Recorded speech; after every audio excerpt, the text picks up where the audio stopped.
Wedding industries association के hotel holiday इन में बुधवार को आयोजित सेमिनार में परंपरा और नवाचार के मेल एवं बदलते ट्रेंड्स, सरकारी नीतियों पर गहन चर्चा हुई। वेडिंग इंडस्ट्रीज में वर्तमान चलन एवं चुनौतियों विषय पर हुए सेमिनार में wedding professionals, decorators, fashion designers, hospitality expert और इवेंट प्लानर मौजूद रहे। सभी ने उत्तर प्रदेश को वेडिंग डेस्टिनेशन बनाने की रणनीति पर मंथन कर आगरा को उद्योग का सरताज बनाने का प्रण लिया।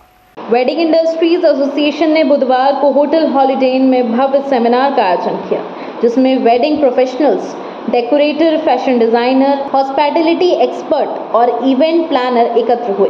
विषय था वेडिंग इंडस्ट्रीज वर्तमान चलन एवं चुनौतियां। सेमिनार में परंपरा और नवाचार के मेल, बदलते ट्रेंड, सरकारी नीतियों और पर्यावरण हितैषी आयोजनों पर गहन चर्चा हुई। आयोजकों ने आगरा को उत्तर प्रदेश का वेडिंग डेस्टिनेशन हब बनाने की दिशा में ठोस सुझाव रखे और कहा कि यह शहर न केवल देश बल्कि अंतर्राष्ट्रीय वेडिंग मैप पर अपनी अलग पहचान बना सकता है। कार्यक्रम का शुभारंभ दीप प्रज्वलन द्वारा संरक्षक राजेश गोयल, अध्यक्ष मनीष अग्रवाल रावी, महासचिव संदीप उपाध्याय, राजेश राहुल जैन आदि ने किया। कार्यक्रम की प्रस्तावना रखते हुए अध्यक्ष मनीष अग्रवाल रावी ने कहा कि भारतीय शादी केवल दो व्यक्तियों का मिलन नहीं बल्कि संस्कृतियों, परंपराओं और उत्सवों का अद्वितीय संगम है। यहाँ हर तत्व, एंटरटेनमेंट, परिधान, हॉस्पिटैलिटी एक अहम भूमिका निभाता है। उत्तर प्रदेश में इस उद्योग की अपार संभावना है और आगरा इसका मुख्य केंद्र बन सकता है। अगर सरकार अनुदान और सुविधाएं बढ़ाए तो ये इंडस्ट्रीज, जो महामारी के समय सबसे ज्यादा प्रभावित हुई थी, तेजी से आगे बढ़ सकती हैं। हमारा लक्ष्य है कि वेडिंग इंडस्ट्रीज को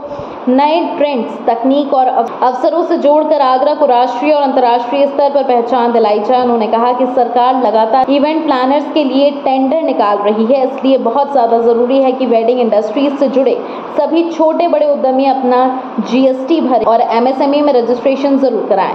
अध्यक्षों और आज हॉलिडे इन के सभागार में वेडिंग इंडस्ट्री एसोसिएशन के द्वारा एक बहुत ही महत्वपूर्ण सेमिनार का आयोजन किया गया, जिसमें कि Indian wedding industry trend, challenge और अपॉर्चुनिटी जैसे विषय पर विचार मंथन किया गया। इसमें 3 सत्रों के माध्यम से ये कार्यक्रम आयोजित हुआ, जिसमें कि पहले सत्र में हमने डेकोर इंडस्ट्री और वेन्यूज और ऑनरशिप के बारे में जाना, और दूसरे सत्र में अगर हम बात करें तो एंटरटेनमेंट, आजकल किस तरीके का नया ट्रेंड चल रहा है उसकी बात करें, और तीसरे सत्र में हमने गवर्नमेंट्स की पॉलिसीज, अनुदान, चुनौतियां और सरकारी सपोर्ट को लेकर हम लोगों ने इसमें जानने का प्रयास किया। और कैटरिंग सत्र में भी देखा। ओवरऑल अगर मैं बात करूँ तो पूरे आयोजन के दौरान हमने इस बात पर चिंतन करने का प्रयास किया कि किस तरीके से भारतीय वैवाहिक उद्योग, जिसमें कि खासकर उत्तर प्रदेश के वैवाहिक उद्योग को संगठित तरीके से विकसित किया जाए, सरकार को हम एक आर्थिक रूप से सुदृढ़ भी बना सके और अपने आप को भी मजबूत बना सके। तो हमको तो व्यापार शायद में विरासत में मिला है।